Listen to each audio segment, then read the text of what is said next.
ഇനി നമ്മൾ പോകുന്നത് രാത്രി 12:30 നടന്ന ഒരു അടിപൊളി മത്സരം. 12:30 1:30 വലിയൊരു പോരാട്ടം ഉണ്ടായിരുന്നത്. ഇംഗ്ലണ്ടും ക്രൊയേഷ്യയും തമ്മിലുള്ള മത്സരമായിരുന്നു. അടിയും തിരിച്ചടിയും ഒക്കെ ആയി ഒരു ബ്ലോക്ക് ബസ്റ്റർ പോരാട്ടം. യൂറോപ്പിലെ രണ്ട് വമ്പന്മാർ കരുത്തുറ്റ പോരാട്ടമാണ്, അല്ലെങ്കിൽ കളിയാണ് കാഴ്ചവെച്ചത്. അതിൽ ക്രൊയേഷ്യ പക്ഷേ 2-നെതിരെ 4 ഗോളിനാണ് തോൽപ്പിച്ചത്. ക്യാപ്റ്റൻ ഹാരി കെയ്നാണ് ഇംഗ്ലണ്ടിന്റെ വിജയശില്പി. ഒപ്പത്തിനൊപ്പം പൊരുതി നിന്ന ആദ്യ പകുതി, ഇംഗ്ലീഷുകാരുടെ സമ്പൂർണ്ണ മേധാവിത്വം കണ്ട രണ്ടാം പകുതി, ഒടുവിൽ ഇംഗ്ലീഷ് കരുത്തിനു മുന്നിൽ മുട്ടുമടക്കി ക്രൊയേഷ്യ. 2018 ലോകകപ്പ് സെമിയിൽ ക്രൊയേഷ്യയോടേറ്റ തോൽവിക്ക് ഇംഗ്ലണ്ടിന്റെ മധുര പ്രതികാരം.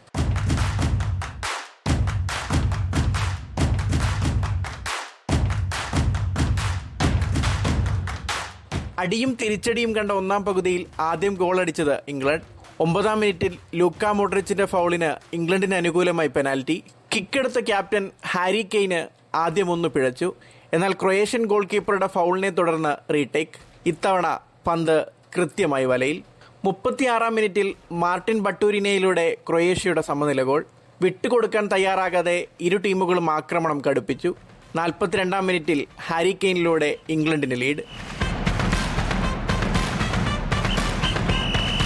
ക്രൊയേഷ്യയുടെ മറുപടിക്ക് അധികം കാത്തിരിക്കേണ്ടി വന്നില്ല.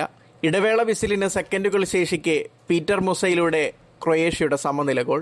രണ്ടാം പകുതിയുടെ തുടക്കത്തിൽ തന്നെ ജൂഡ് ബെല്ലിംഗാമിലൂടെ ഇംഗ്ലണ്ടിന്റെ 3-ാം ഗോളെത്തി. പിന്നീട് കണ്ടത് തുടർച്ചയായി ഗോൾ മുഖത്തേക്ക് ഇരച്ചെത്തുന്ന ഇംഗ്ലീഷുകാർക്ക് മുന്നിൽ ആടിയുലയുന്ന ക്രൊയേഷ്യൻ പ്രതിരോധത്തെ.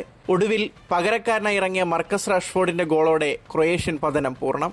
ഗോളി ഡൊമിനിക് ലിവാക്കോവിച്ചിന്റെ മികച്ച സേവുകളാണ് ക്രൊയേഷ്യയുടെ തോൽവി ഭാരം കുറച്ചത്. World cup desk 24.